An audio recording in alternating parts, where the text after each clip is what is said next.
کریم صلی اللہ تعالیٰ علیہ وسلم فرماتے ہیں کوئی انسان قیامت کے میدان سے اس وقت تک اپنا پیر نہیں ہٹا سکتا جب تک 5 سوالات اس سے نہ کر لیے جائیں۔ 5 سوالات میں سب سے پہلا سوال کیا ہوگا؟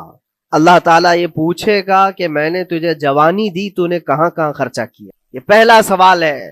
اور محدثین و مفسرین فرماتے ہیں کہ ایک سوال کے جواب میں بندے کو 500 سال بھی لگ سکتے ہیں۔ اپنی صرف جوانی کا حساب دیتے دیتے کسی کو 500 سال، کسی کو 700 سال لگ جاتے ہیں۔ باقی کے جو 4 سوالات ہیں وہ بعد میں ہیں۔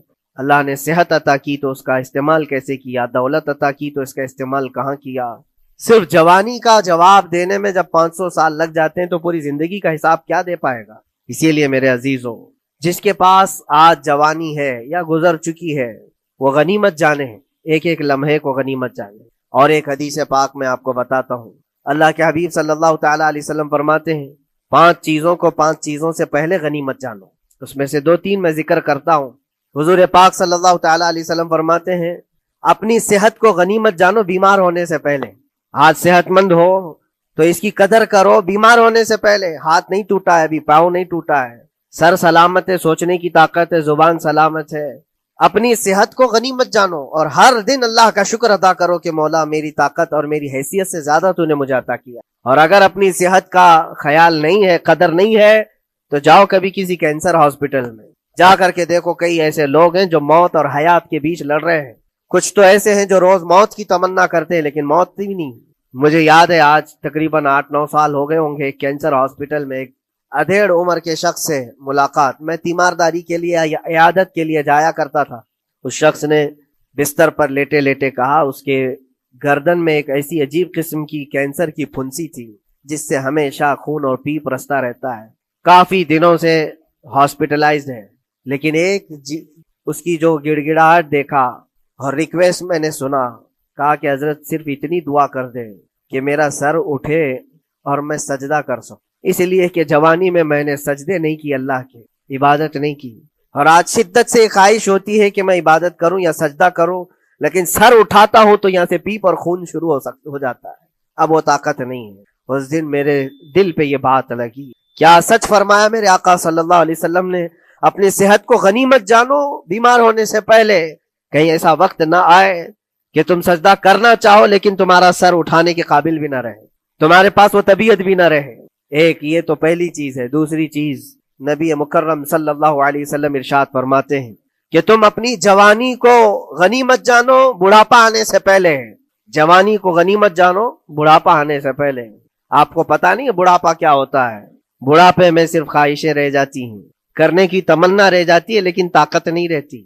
بڑھاپے کے اندر اعضاء ڈھیلے ہو جاتے ہیں، نہ وہ صحیح ڈھنگ سے پوری عبادت کرنے کے قابل رہ جاتا ہے، بلکہ وہ سوچتا رہ جاتا ہے کہ کاش میں اپنی جوانی میں اتنی نمازیں پڑھ لیا ہوتا، اتنی تسبیح پڑھ لیا ہوتا، لیکن کر نہیں پاتا۔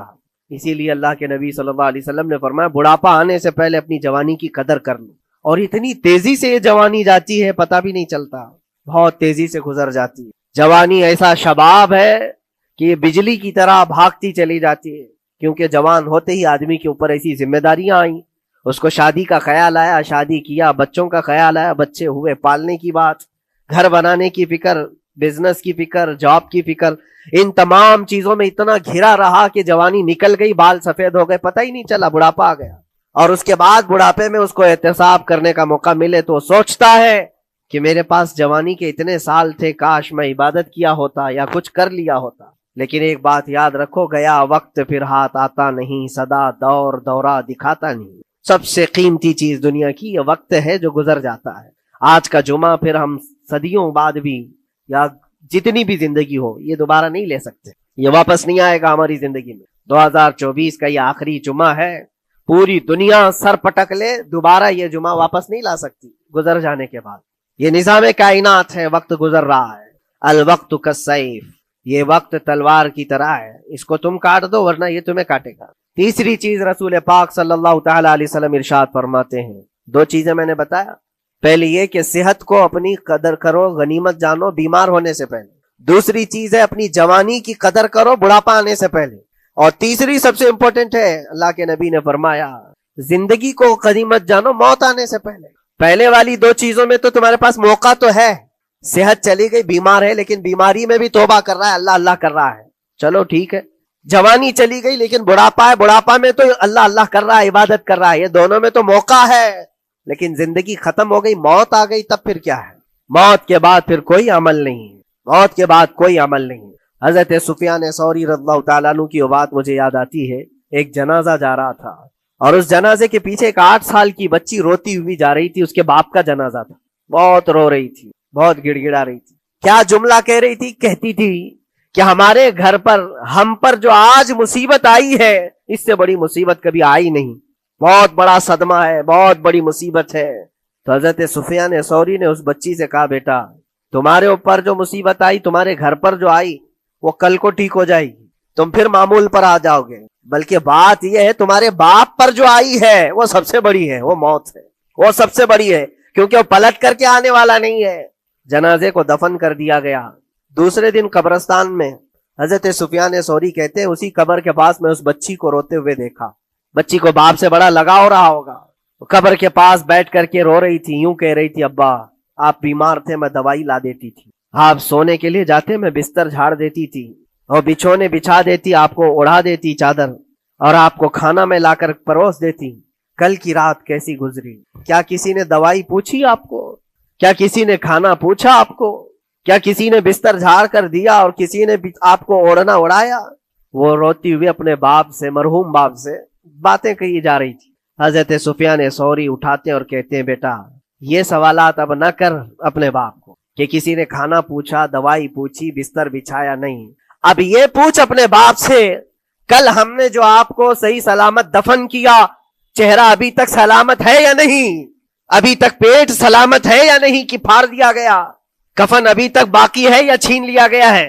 یہ پوچھ اپنے باپ سے کہ کل ہم نے جب دفنایا تھا تو خوشبوؤں میں دفنایا تھا، پوچھ اپنے باپ سے کہیں کیڑے تو نہیں چڑھ گئے آج، کیونکہ یہ ہونے والا ہے اب قبر کی زندگی میں۔ عزیزان گرامی وقار، اسی لیے حضرت مولا علی کرم اللہ وجہہ الکریم جب قبرستان جاتے، سلام کرتے قبر والوں کو، اور اس کے بعد ایک ایک گھنٹہ کھڑے ہو کر روتے تھے۔ حضرت سعید ابن مسیب کہتے ہیں، میں مولا علی کرم اللہ وجہہ الکریم سے پوچھا، آپ قبر والوں کے پاس کھڑے ہو کر کیوں رو رہے ہیں؟ حضرت علی فرماتے، میں نے ان سے پوچھا کیا حال ہے تمہارا اے قبر والوں؟ انہوں نے جو جواب دیا، سعید اگر تم بھی سنتے تو روتے۔ کہا کیا جواب دیتے ہیں قبروں والے؟ مولا علی کرم اللہ وجہہ الکریم فرماتے ہیں، وہ مجھے جواب دے رہے ہیں کہ اے علی، ہمارے گھر والوں نے تو ہمیں صحیح سلامت دفنایا تھا، ہمارے چہروں پر مسلسل آج دن اور رات بچھو چھوڑ دیے گئے، ہمارے چہروں پر آج اور ہماری ناک پر بچھو ڈنک مارتے ہیں، ہمارے بالوں میں جس کو ہم آئینے کے سامنے کھڑے ہو کر گھنٹوں سجایا کرتے تھے، پیپ بھر دیے گئے ہیں، اور ہمارے چہرے کی چمڑیاں جھلس گئی۔ یہ سارے جوابات میرے عزیزوں قبروں والوں کے، اس منزل تک ہر ایک کو پہنچنا ہے، اسی لیے سال گزرنے سے پہلے اپنی زندگی کا احتساب کرو۔ اللہ رب العزت نے ابھی بھی ہمیں موقع عطا کیا ہے، ابھی تمہاری زندگی ختم نہیں ہوئی، سانس لے رہے ہو، توبہ کر لو، دعائیں کرو کہ مولا کریم ہمارے لیے نیا سال خیر و برکت والا بنا، گناہوں سے بچنے والا بنا۔ کچھ لوگوں کی حالت یہ ہے کہ گناہوں پہ گناہ جب ہو جاتے ہیں تو نا امیدی کے شکار ہوتے ہیں، اب کیا ہونے والا ہے، میں تو بہت پاپی ہوں، بہت خطا کار ہوں، مجھ سے تو بڑے بڑے گناہ ہو گئے ہیں، اب میں کیا کر سکتا ہوں؟ نا امیدی کفر ہے میرے عزیز۔ آپ کو بتاؤں، رسول پاک صلی اللہ تعالی علیہ وسلم ایک مرتبہ صحابہ سے فرماتے ہیں، تمہیں پتا ہے اللہ رب العزت کا کرم اور اس کا رحم کیسا ہے؟ مسکرانے لگے۔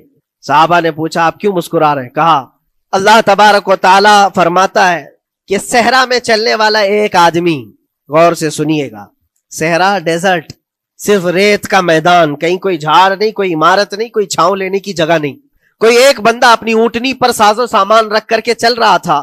صحرا کا سب سے بڑا پرابلم یہ ہوتا ہے کہ راستہ معلوم نہیں ہوتا، ہر طرف تو سیدھا ہی راستہ دکھتا ہے، ڈائریکشن پتہ ہی نہیں ہوتا، چاروں طرف سے آسمان ملا ہوا دکھتا ہے، جیسے سمندر ہے ویسے صحرا ہے۔ کبھی اگر آپ نے سفر کیا ہو، ہم نے مصر میں دیکھا ہے 200-250 کلومیٹر تک گاڑی چلتی ہے، ایک درخت بھی نہیں آتا، ایک عمارت بھی نہیں آتی صحرا میں، راستے بھول جاتے ہیں لوگ۔ پہلے کے دور میں تو کوئی نیویگیشن بھی نہیں تھا، تو کوئی بندہ ایسے جو اونٹنی پر ساز و سامان رکھ کر کے سفر کر رہا ہے اور ایک جگہ تھک کر کے سو گیا صحرا میں۔ سنی ہے یہ مثال فرما رہے میرے آقا صلی اللہ علیہ وسلم، تھک کر کے سو گیا، اور جیسے اس کی نیند کھلی تو دیکھا اونٹنی ساز و سامان کے ساتھ غائب ہے، کچھ بھی نہیں ہے اس کے پاس، کھانے پینے کی جو چیزیں تھی، ساز و سامان تھا، سب اونٹنی کے ساتھ غائب ہو گیا۔ اب وہ بیچ صحرا میں اتنا حیران اور پریشان، اٹھ کر کے تلاشنے لگا۔ اب اس کو نہ راستہ دکھائی دے، نہ اپنی اونٹنی دکھائی دے۔ شدت پیاس کی وجہ سے اب وہ جگہ جگہ پانی تلاش کر رہا ہے، پانی بھی نہیں ملتا صحرا میں۔ موج سراب جس کو کہتے ہیں نا، موج سراب کیا ہے؟ ریت چمکتی ہے سورج کی دھوپ سے، اور انسان کو ایسا لگتا ہے ادھر پانی ہے، اور وہاں تک پہنچتا ہے تو پانی نہیں ہوتا، ریت ہوتی ہے۔ وہ اسی پانی کو تلاش کرتے کرتے صحرا میں مر جاتا ہے۔ صحرا میں بہت لوگوں کی موتیں ہوتی ہیں، پہلے بہت لوگ مر جاتے تھے جو راستہ بھٹکتے تھے۔ اب حدیث پاک میں فرمایا گیا، وہ بندہ جس کی اونٹنی غائب ہو گئی، ساز و سامان بھی نہیں، ڈھونڈتا رہا پورا دن پوری رات، تھک ہار کر کے آزا جواب دے گئے۔ اب نہ پانی ملتا ہے، نہ کھانا ملتا ہے، نہ اپنی سواری ملتی ہے۔ ایک جگہ آ کر بیٹھ گیا، اپنی آخری سانسیں گن رہا تھا، کیونکہ اب آزا جواب دے گئے تھے۔ سخت شدت کی دھوپ، صحرا کی تپتی ہوئی زمین، اور بھوک و پیاس کی تکلیف الگ۔ جیسی ہی وہ لیٹا، اس کی آنکھ لگ گئی، اس کو لگا اب یہ میری آخری سانسیں ہیں، اب مرنے کا وقت قریب آ گیا ہے۔ پھر اس کی آنکھ کھلتی ہے، آنکھ کھلتی ہے تو دیکھتا ہے اس کی اونٹنی ساز و سامان کے ساتھ پاس میں کھڑی ہے، کھانا بھی بھرا ہوا ہے، پانی بھی بھرا ہوا ہے، سب کچھ ہے۔ اب نبی پاک صلی اللہ تعالی علیہ وسلم صحابہ سے پوچھتے ہیں، عرب والے بہت اچھی طرح جانتے تھے صحرا کا سفر کیا ہوتا ہے، پوچھتے ہیں اے میرے صحابہ بتاؤ اس بندے کو اپنی گمشدہ اونٹنی ملنے کا کتنا اچھا لگ رہا ہوگا، کتنی اس کو خوشی ہوئی ہوگی۔ صحابہ کہتے ہیں یا رسول اللہ صلی اللہ علیہ وسلم، اس کی تو جان میں جان آ گئی، صحرا میں اپنی گمشدہ اونٹنی مل جائے، کھویا ہوا سامان، اپنی گمشدہ سواری اور پانی مل جائے، یہ تو حیات نو کی ایک بہت بڑی خوشخبری ہے اس کے لیے۔ حضور پاک صلی اللہ تعالی علیہ وسلم فرماتے ہیں سنو، یہ مثال میں نے بتایا، اسی طرح سے اگر کوئی بندہ گناہوں میں ڈوب گیا ہے، خطاؤں میں ڈوب گیا ہے، کثرت سے گناہ کرتا رہا، پھر تھک ہار کر کے ایک دن واپس آ گیا، اللہ کی بارگاہ میں سجدہ ریز ہو گیا، جھک گیا، تو اس گمشدہ اونٹنی کے ملنے سے اس صحرا نورد کو جتنی خوشی ہوئی تھی، اللہ کریم اس سے بھی زیادہ اپنے بندے کے واپس آنے پر خوش ہوتا ہے۔ اپنے بندے کے واپس آنے پر خوش ہوتا ہے رب تبارک و تعالی، کہ میرا کھویا ہوا بندہ میرے دربار میں واپس آ گیا ہے۔ آج ہمارے پاس وقت ہے واپس پلٹنے کا۔ میرے عزیزو نا امید نہ ہو، ہمیں ہمارے جانے سے پہلے حساب کرنے کے لیے مولا نے وقت دیا ہے۔ پتا ہے آپ کو، یہ بھی میرے آقا صلی اللہ تعالی علیہ وسلم کی رحمت کاملہ ہے۔ رب تبارک و تعالیٰ سے آپ نے یہ دعا کر کے اپنی امت کے لیے اتنا وقت دلایا ہے کہ اللہ تبارک و تعالیٰ سے حضور صلی اللہ علیہ وسلم نے یوں عرض کیا کہ مولا میری امت کو توبہ کی مہلت دے دے۔